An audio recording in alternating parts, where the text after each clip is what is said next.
Hello everybody and welcome to my college football show, Crazy College Football Saturday. Let's just immediately dive in. Let's just immediately dive into this bonkers college football Saturday. So, college game day was so fun. I'm going to be posting some videos of my time there. I'll be doing a post of a photo where I was probably 5 to 10 yards away from Nick Saban, like the greatest college football coach of all time. That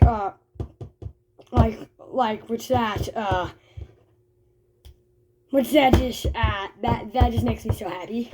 That just makes me so darn happy. And then I was probably an inch.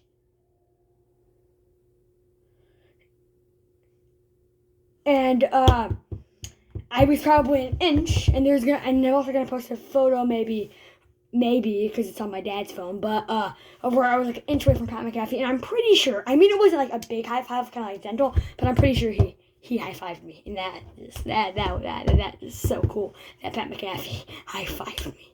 But yeah, let's get right into LSU Texas A&M. The breaking news that stuns me: Brian Kelly is out at LSU. It's because of poor performance, but it's also because I think they said, hey, we want to fire our play caller. And Brian Kelly was like, no, I don't want that to happen. And they just started fighting. And they're just like, hey, look, our performance hasn't been good. He doesn't want to go the same path that we are, so we're just going to fire him. Lee Corso had LSU beating Penn State in his preseason natty. I feel bad for him because I kind of hope could his preseason natty be good. Both of those coaches are fired, James Franklin and Brian Kelly. LSU might be the most attractive job on the market. Everyone's like, it's Penn State. Then it's like, oh, it's Florida. Oh, it's LSU. I think I said today to myself, I was like, hey, I think this might be finally having a chill college a Sunday where, like, there's not a big firing after just all this bunkerness. James Franklin, Billy Napier fired back-to-back weeks. But no, Brian Kelly is ousted. Huge buyout. I think the top 3 biggest buyouts of all time: Jimbo Fisher, James Franklin, and Brian Kelly. But LSU, probably the most attractive job on the market because think about it. You're an SEC powerhouse that's in a decent spot. Think about it. It was so attracting to Brian Kelly that he was going to leave Notre Dame. That was a dumb decision. Notre Dame, I think, kind of felt it as a betrayal for him to just ditch them like that. But then Notre Dame's doing pretty good with Freeman. I think they would be doing better if they had Kelly. But Kelly just was not a good fit at LSU. He just always seemed like a grumpy guy. He just seems grumpy. Or no. Well, yeah, so yes, Brian Kelly, tough spot. He went 10-4 his first season. They were 9-2 when people were like, if you beat Texas A&M, then you beat Georgia in the SEC title game, you have a high chance of being the first ever 2-loss team in the college football playoff. Lose to Texas A&M, lose to Georgia, win the bowl game. So 10-4 first year. Then go 10-3, 9-3 regular season, and win your bowl game. Then the next 8-4 regular season, win the bowl game. 9-4 this season, kind of viewed as a natty contender. And when you go into Death Valley, it's kind of the tack of the college football world. But then, you just fall apart. But then you're 4-0, lose at Ole Miss, and you lose at Vanderbilt, and then lose at home to Texas A&M, 49-25. That is just brutal stuff. But now on the Aggie side of all of this, I thought they were going to kind of fall into the trap game, kind of like the pressure's huge. We're just probably just going to fall apart and lose this football game. That's not the case, though. That is not the case. Excuse me. They look like a really good football team. Texas A&M. Very winnable schedule. Bye week, then go to Missouri. Bo Prabula is done for the season, is what it's sounding like. I'll get to the Vanderbilt game later. But yeah, this is exciting stuff for this Aggie group. Mike Elko. I don't see a November collapse coming this season. I really don't see a November collapse. I think they're better this season. But yeah, my could go undefeated in the months of September and October in this 2-year stint so far at Texas A&M. Some people are thinking Brian Kelly could go to Michigan State. Brian Kelly to Florida? I mean, Michigan State's not open yet, but very likely it will be. This may be the craziest coaching carousel we will ever have, ever. You got LSU open. You got Florida open, Penn State open, Arkansas open. You have UCLA open, Virginia Tech open, Oklahoma State open, Oregon State open, and of course UAB, Liberty, they are open. And then you look at it, and then when you look at it, Michigan State very well could be open. Excuse me. So Auburn, even after beating Arkansas, could very well be open. And Florida State, they said they're not firing Mike Norvell mid-year. I think he'll be fired at the end of the season, almost guaranteed. So I think Florida State's the most probable job to open now. But LSU, could Florida want Brian Kelly? Like, Brian Kelly will probably interview for that job.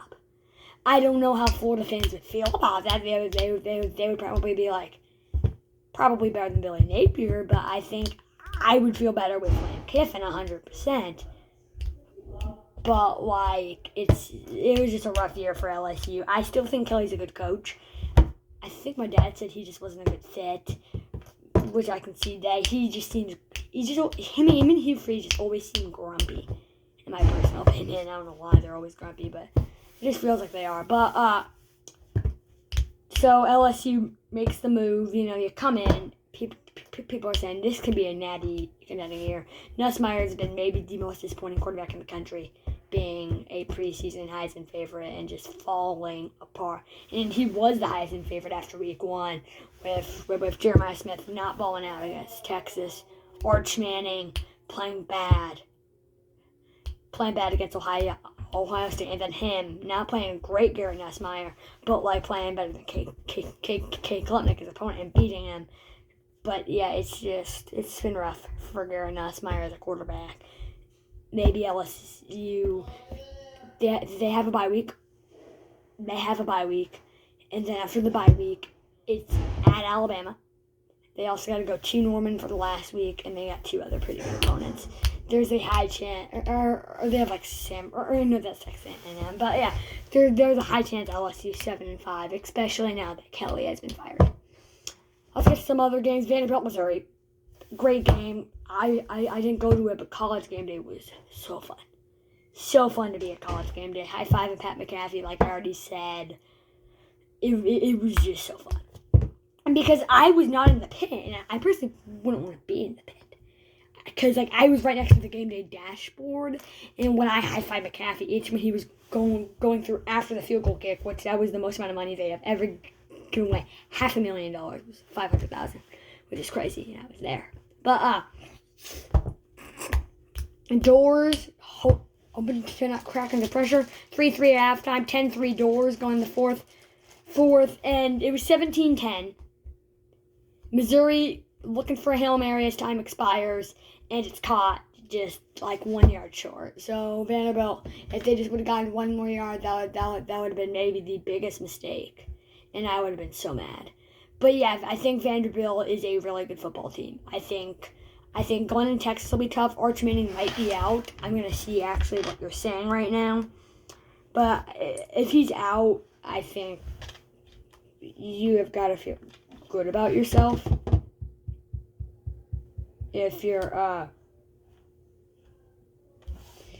and yeah, but Texas made the big comeback. But yeah, the doors are in a great spot. Missouri losing Pabula for the year on 4th and goal. He got injured. But yeah, they have a bye week. They're 6-2. The odds of seeing them getting the college football playoff is slim. Very slim chance. We see the Missouri Tigers.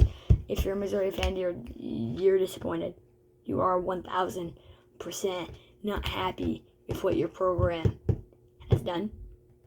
You wanted to go to the college football playoff this season. It's been disappointing. Pavia, Heisman's kind of gone. Did not throw 450 yards, I'm pretty sure. Did not throw a touchdown. He threw a pick, barely completed above 50% of his passes. He didn't run that well. He did not fumble it, but he did have a rushing touchdown, which turned out to be a game winner. Huge win for the Doors. I've already mentioned it, but yeah, CFP looks very high for them. Beat Texas in And they'll get in at 10-2, and then Tennessee will be the only other tough game. So you'll just have to survive Auburn and Kentucky. But yeah, I mean, it was so fun at college game day. I honestly wish I could go back. But yeah, and then some other games. Texas was down 38-21 going into the fourth. I was like, okay, I picked the upset right. Nope. Texas comes back, wins 45-38 in OT. Archie Manning gets a concussion, but Texas wins and remains in that CFP on. Jeff Lebby, his time's done. Yeah, Mississippi State could very well be open. Very, very likely. Something I found kind of mean. I think last year Mississippi State fired Zach Arnett after like a 4-6 start. Then Jeff Lebby goes 2-10 his first year, and they're like, it's fine. That's kind of mean to fire Zach Arnett so early, but do like not firing Jeff Lebby early, which was very mean in my personal opinion. But yeah, I think or maybe there was more stuff behind it. But yeah, huge win for Texas staying in that race. They have only one loss in SEC play. Alabama goes into South Carolina. They were down by 22-14. And one of their touchdowns was the dumbest pick six I've ever seen. South Carolina, Lenore Sellers just like did like a screen pass. And he just dropped it and then they got this was in a bounce right into the hands of an Alabama player. Just and then return for a touchdown. That's just rough. But yeah, the Gamecocks been one of the most disappointing teams in the country. Which I had number 9 in my preseason poll. I thought they were going to be a real good football team. Not been the case. That was a dumb pick by me, but yeah, I think, it's just rough. Wanted to storm the field, and then they fumbled it after Alabama tied it, and that led to another touchdown, and that was just rough. But yeah, hopefully South Carolina can get better. But Ole Miss went into Oklahoma. Josh Pate kind of convinced me to change my pick. Wish I did not. John McTiernan doesn't play too great, but not bad. 34-26 Ole Miss. Ole Miss is ranked 7th in the country. I will actually read off the AP poll right now, which is probably kind of a smart decision at this point in time. I will read off the college football rankings.